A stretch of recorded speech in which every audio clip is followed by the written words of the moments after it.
شروع اللہ کے نام سے جو بہت محبت کرنے والا، بہت معاف کرنے والا ہے۔ پیل اندر خانہ تاریک بود، مثنوی کتاب نمبر 3 باب 39۔ حکایات مولانا روم۔ پیر رومی لکھتے ہیں، ایک تاریک کمرے میں ایک ہاتھی تھا جسے کچھ ہندوؤں نے نمائش پر رکھا تھا۔ جو لوگ اسے دیکھنے جاتے انہیں اندھیرے کی وجہ سے کچھ نہ دکھتا۔ چونکہ گھپ اندھیرا تھا تو لوگوں نے اسے ٹٹول کر محسوس کیا۔ کسی نے اس کی سونڈ کو محسوس کیا اور اعلان کیا کہ پانی کے پائپ کی طرح ہے۔ دوسرے نے اس کے کان کو محسوس کیا اور کہا کہ یہ ایک بہت بڑا پنکھا ہے۔ تیسرے نے اس کی ٹانگ کو چھوا اور سوچا کہ یہ ایک پلر ہے، اور کسی نے اس کی پیٹھ کو ہاتھ لگا کر اعلان کیا کہ یہ تو ایک عظیم الشان تخت کی طرح ہے۔ ہر ایک نے جانور کے ایک پہلو کو محسوس کیا اور گمان کیا کہ یہ ہی پورا سچ ہے۔ نقطۂ نظر مختلف تھے تو وضاحتیں بھی مختلف تھیں۔ ایک کو وہ الف لگتا اور دوسرے کو دال۔ اگر ان سب کے ہاتھوں میں روشنی ہوتی تو ان میں کبھی بھی اختلاف نہ ہوتا۔ ظاہر کی آنکھ ہاتھ کی ہتھیلی کی مانند ہے، سب حقیقت جس میں سما سکتی نہیں۔ سمندر کی آنکھ ایک چیز ہے اور جھاگ دوسری چیز۔ جھاگ کو تکنا چھوڑ، سمندر کی آنکھ سے دیکھ۔ اس کہانی کے کئی ورژن تھے۔ زیادہ تر کہانیاں 6 اندھوں کی بات کرتی تھیں۔ یہ پرانے زمانے میں ایک بہت مشہور کہانی تھی۔ 6 اندھے جو پورا ہاتھی دیکھنے کے قابل نہیں، جو بڑی تصویر، جو پوری تصویر دیکھنے سے قاصر ہے۔ آپ نے وہ محاورہ بھی سنا ہوگا، عقل کے اندھے۔ تو بعض دفعہ لوگ اپنے بلیف سسٹم یا عقیدوں کی وجہ سے اندھے ہو جاتے ہیں، پھر وہ پوری سچائی کا صرف ایک پہلو دیکھ پاتے ہیں اور پھر انہیں اپنا سچ ہی سچ لگتا ہے۔ وہ دوسروں کے نقطہ نظر کو یعنی تصویر کے دوسرے رخ کو نہیں دیکھ سکتے۔ اس کہانی کا پہلا تحریری ورژن رگویدا میں پایا جاتا ہے، جو تقریباً 4000 سال پرانا مقدس ہندو صحیفہ ہے۔ اس کہانی کو یونانی کہانی کار ایسوپ نے بھی بیان کیا تھا، جو 600 قبل مسیح کے زمانے سے تعلق رکھتے تھے۔ یہاں تک کہ 500 قبل مسیح کا بدھ مت کا مقدس اسکرپچر ادانا بھی اس کہانی کو بیان کرتا ہے۔ لگتا ہے ہمارے آباء و اجداد کو پتہ چل گیا تھا کہ ہم انسانوں میں کوئی مینوفیکچرنگ کی خرابی ہے۔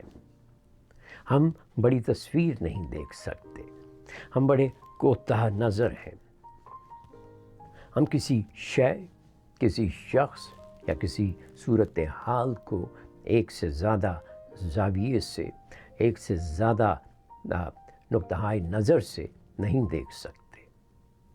کسی صورتحال کے ایک سے زیادہ پہلوؤں کو دیکھنے، متبادل کے بارے میں سوچنے، دوسروں کے نقطہ نظر کو دیکھنے اور سمجھنے کے قابل ہونا، یا بڑی تصویر یا پوری تصویر دیکھنے کی صلاحیت کو سوچ کی لچک یا لچکدار رویہ یا کوگنیٹیو فلیکسیبلٹی کہا جاتا ہے۔ سوچ تھراپسٹ لوگوں کو اپنی سوچ کو لچکدار بنانے میں مدد کرتے ہیں۔ صوفی بھی ایسا ہی کرتے تھے۔ غالباً اسی لیے پرانے زمانے کے مسلم معاشروں میں برداشت بھی تھی اور حکمت بھی۔ اپنی سوچ کی آگاہی یا اپنی سوچ پر دھیان صوفی پریکٹسز میں ایک ابتدائی اور اہم مشق تھی۔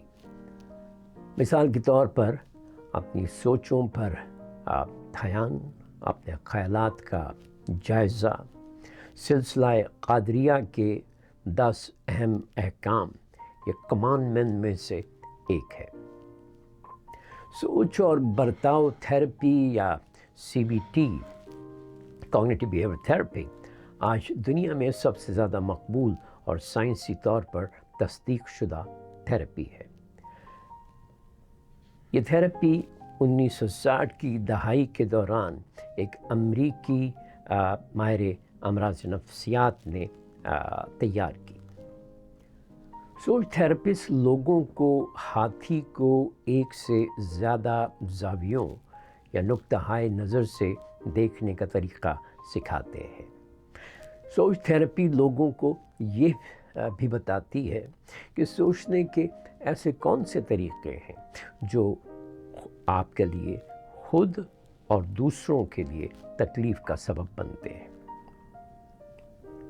یہ سوچ کی غلطیاں کہلاتی ہیں۔ سوچ تھراپسٹ بھی لوگوں سے کہتے ہیں کہ اپنے خیالات، جذبات اور اعمال پر نظر رکھیں تاکہ آپ کے تعلقات دوسروں سے اور اس سے بھی زیادہ اہم خود اپنے ساتھ بہتر ہوں۔ ابن قیم الجوزیہ فرماتے ہیں کہ ہمارے جذبات اور ہمارے اعمال یا برتاؤ کی وجہ ہماری سوچیں ہوتی ہیں، اور یہ کہ سوچیں ہمارے کنٹرول میں ہوتی ہیں اور انہیں تبدیل کیا جا سکتا ہے۔ دونوں روایات یعنی ماڈرن سوچ تھراپی اور تصوف سانس لینے کی مشقیں، مراقبہ، اسٹریس مینجمنٹ اور کوپنگ سکلز سکھاتے ہیں۔ جدید سوچ تھراپی بیہیویئر تھراپی یا برتاؤ تھراپی کی ٹیکنیکس بھی استعمال کرتی ہے۔ اب صوفیہ بھی برتاؤ تھراپی کی مثالیں استعمال کرتے تھے۔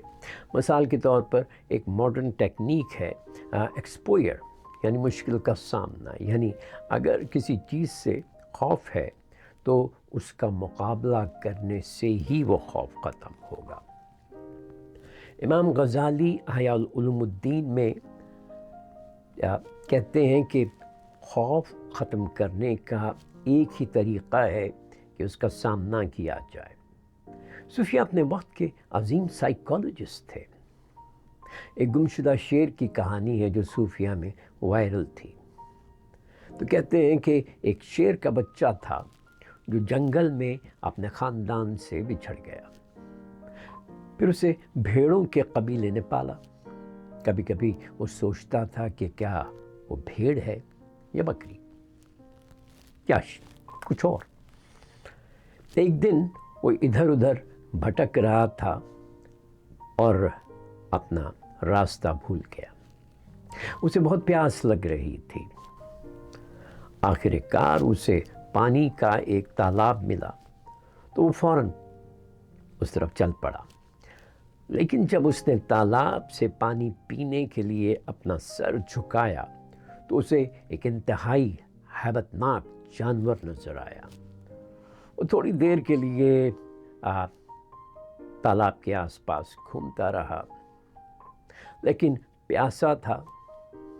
آخر کار وہ مزید پیاس برداشت نہیں کر سکا اور تنگ آ کر اس نے تالاب میں موجود درندے پر چھلانگ لگا دی۔ جیسے ہی اس کے چہرے نے تالاب کے درندے کو ٹچ کیا، وہ درندہ غائب ہو گیا۔ کہتے ہیں کہ وہ شیر پھر کبھی کسی چیز سے خوفزدہ نہیں ہوا۔ سوچ تھراپسٹ سوچ کی غلطیوں کی بات بھی کرتے ہیں۔ جلد بازی کی سوچ، خود الزامی کی سوچ، رائی کا پہاڑ بنانا، پہاڑ کی رائی بنا دینا، ٹھپے لگانا، تباہ کن سوچیں اور انتہا پسند، آر یا پار یا بلیک اینڈ وائٹ سوچ۔